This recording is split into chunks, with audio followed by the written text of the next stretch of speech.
Hi everybody, Sandy Boucher here and welcome back to my world.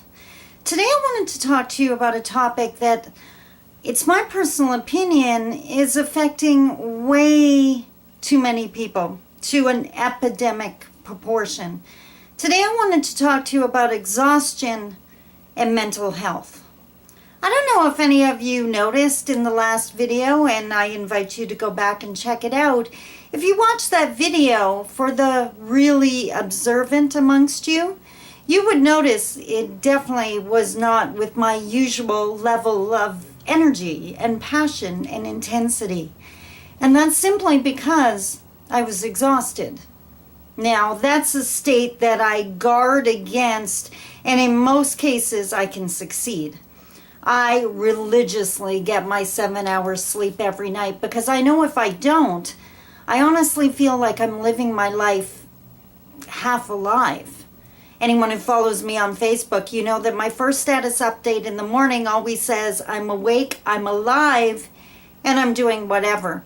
And that is what I'm speaking to in that statement, is that so many of us aren't alive. We're just awake. So I know me, and when I'm exhausted, my coping skills are in the basement. I have zero patience. I get frustrated very easily. I feel overwhelmed. I just don't have the skills that I normally would have to handle a challenge or to convince someone of something, or I just am not functioning at my fullest potential. I used to live in Southern Ontario. I used to manage an employment and training agency in downtown Toronto. I remember what the hours were like. I remember what the 1.5 hour commute there and back were like. And I remember that that was mandatory to afford to live in the GTA, the Greater Toronto Area. So I know how many people live under those conditions. And it saddens me because I know when I was a young single mom, the hours that I would put in, the lack of sleep that I was operating under. And now I realize the fact that for many, many years, my children didn't even know their own mother because I wasn't me.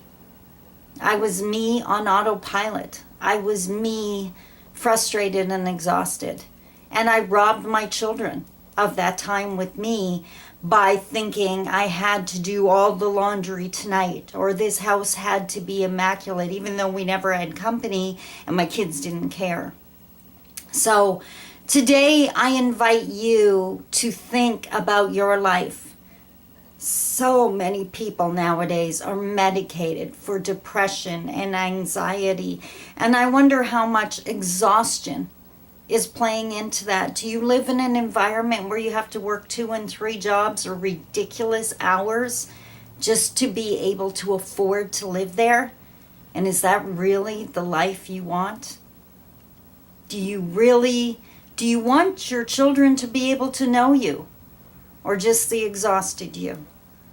It's something well worth thinking about. And I know how many days of my life were robbed from the people that I care about. I know how many times my parents and my children and my friends had to deal with an exhausted me, a frustrated me, an overwhelmed me because I was tired.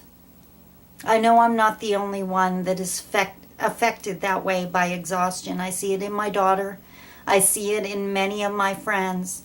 And I wonder if that's what's going on in your world. So today, my friend, I invite you to embark on an experiment. One night this week, get 7 hours sleep. See how you feel the next day. See if it's a little bit easier to enjoy your job, a little bit easier to handle the commute, a little bit easier to laugh with your children. Maybe you should do that this weekend, because the other thing I see is we work so hard during the week that we try to cram all this living into the weekend, and we go back to work Monday morning absolutely exhausted. and then sit around the coffee room and complain about how we don't like our jobs. If you need your job, do everything you can to enjoy it. And that may just mean getting a great night's sleep. I hope you have a great night's sleep. I hope you have a great weekend and a great week. Honor yourself. Treat the world to the real you, the rested you. I love you. Talk to you soon. Bye-bye.